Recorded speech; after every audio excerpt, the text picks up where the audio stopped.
Right then, the long anticipated single cab Amarok. So ignore that I'm covered in paint and I probably look a mess. It's been a busy week. But we're finally on to this. Earlier on, we got John Sleeve to come and have a quick look underneath about the Ford 9-inch axle. So we'll put a bit of footage of him looking at that, but don't ring him, he's a busy man. My job is going to be to rip this thing out. I think that'll be next week now because I'm absolutely flat out a minute. I've got wagging stuff to do, off-roading to do, and track days to do before we do this. It's probably going to be Tuesday before I get onto this. Today's Friday, so yeah, planning quite far ahead. So we'll see how we get on ripping this out.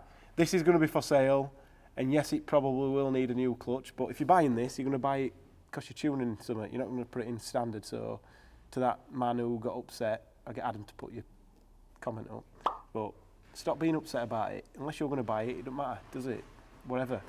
So the engine and gearbox and the ECU and everything will be for sale. I can't assume somebody's going to want to put this in an Amarok, but it'd be funny for somebody to put a Golf R engine onto this gearbox and let it have it, see what happens. These wheels and tyres will be for sale, so I don't know if anybody wants them, but they're not ready to come off yet, because we're going to put the Q7 21-inch wheels on with the carbon brakes, but that means changing the front hubs and re-drilling the axle to suit the back, so when that happens, I'm not too sure. Yeah, we'll start ripping into this anyway. We'll go upstairs quickly and have a look at the model that Harry's done as well before we do this. Whether we put it in before or after, I don't know. So this is the rendering that Harry's done. This is a full 3D model. I think we bought that, didn't we? Yeah. Somebody in Australia or somebody else had done this. And then we've got a Ford 9-inch rear axle here, so we can actually design all this. I think we're going to go for a parallel 4-link setup. Or that's the idea, yeah. Yeah, or we might go for just stick to leaf springs and play with that. We're undecided yet. There we go. So the engine actually does fit, but when we take the engine out of the car, we're going to do a full scan of the engine bay, because this is quite a simplified drawing in it. They've took quite a bit of stuff. In terms of interior, yeah, because it's got all the chassis. Yeah, the chassis all there, but for the engine bay, we'll scan that, make sure everything lines up, make brackets off of that, get all the angles set up, and then we're hoping we're going to try and do this properly, where not a lot of fabrication has to occur without a drawing or without any thought already gone into it. So things always change, don't they? But we shall see. You're somewhere close, definitely. So this is where the V12 and the single cab Amarok projects merge together. They have done for months because there's an engineer. Have a look. There. The engine's there. The gearbox is not next to it, it's on a pallet next to it. Anyway, so see me next week taking that engine out. So I was going to wait for Danny to get the nice camera out and make this a bit more artistic, but we're here early, aren't we, George? So, Amarok, at the minute, we've got, let's see if we can do it one-handed, the rubbish 2-litre engine. Mine and George's job today is brought the tools. These are yours from home, aren't they? Yeah.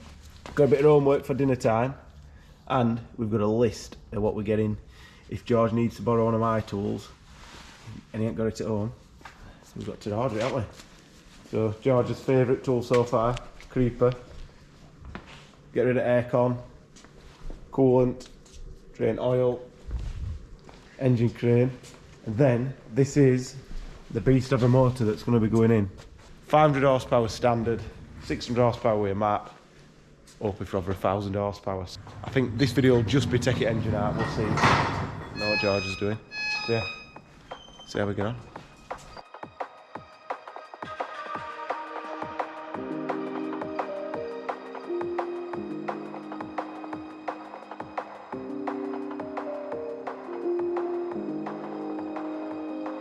Right, Giorgio, pass me 18mm.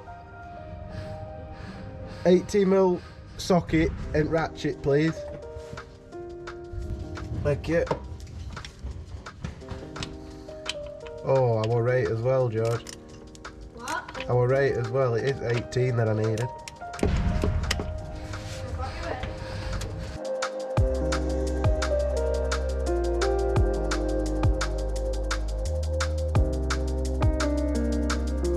Right, can you see them 2 bolts there? Point your finger, 2 bolts. Outside at gearbox mount. Here. No, left, down. No, right, to left. That's... There. Yeah. There's 2 there, undo them ones. Yeah? What am I using? That ratchet, that little ratchet, and that 16 mil. Oh, I can't really reach them. Yes, you can. But we at 16 mil. I get you. Oh, he's put it back.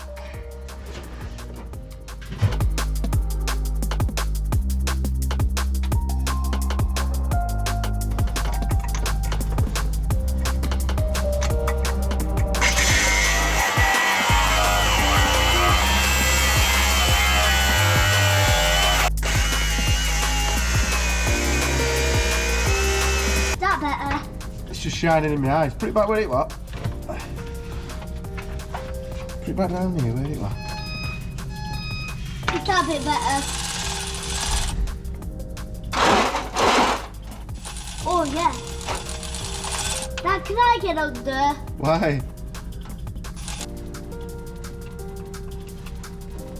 What does I'll do? There, look. You're not even watching it. Oh. Right, I've got some of them. Oh. These are fancy ones, look, they've got like notches in them. Made for them clips. So let me get my head in here then. While your head's in here as well. I'll move you a bit to the side. So this bit cool's gonna come out. It will do, but not straight away. Right, this is where you get covered in water, George. So can I stay in a bit? If you want to get covered in water. Oh my god. It just goes everywhere, doesn't it? I need to get out.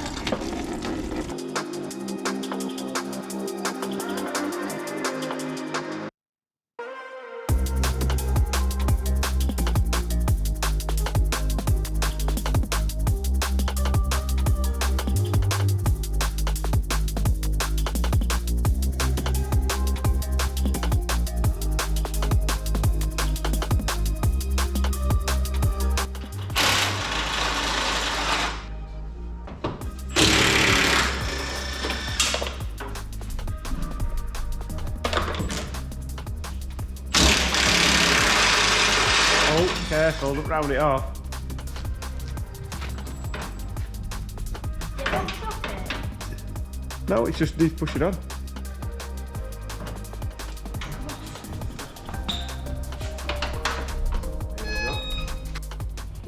So, not done too bad. George has done some multiplications while we're doing dinner. All this is off. Tools are a bit of a mess, but they're right. Put light back on. Yes, we're on. So yeah, everything's off at front, everything's off at that side. Couple of bits that I can't get to on this side. Everything's off down back pretty much. It's just wiring now. Just need to get this wiring unplugged. I'm gonna rob up. Georgie, wait a sec. Yeah, George is driving me crackers. He's helping in his own way, whatever it is. But yeah, we're not far off. Just disconnect this wiring best we can, and we'll be out. We'll get that.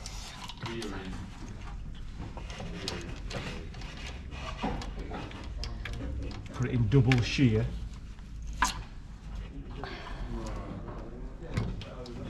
Screw it onto there like that.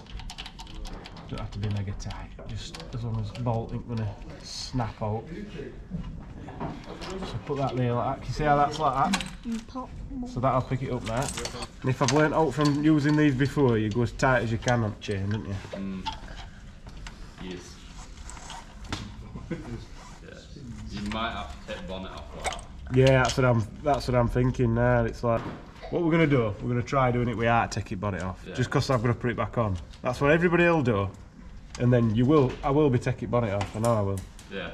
But I'm gonna try doing it without, just because I'm an idiot.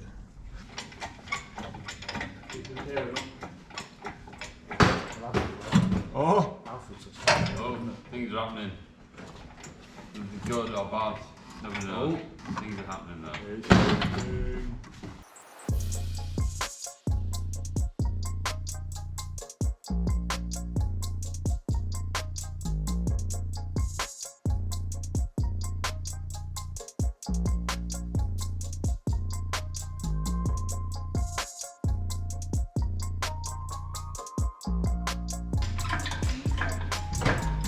gets to a certain point, just put his hand on it and just lift it up. Pull it.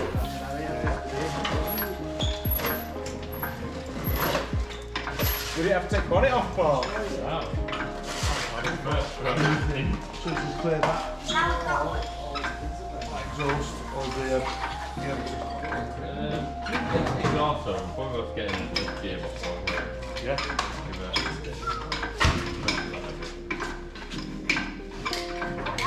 Back of that then.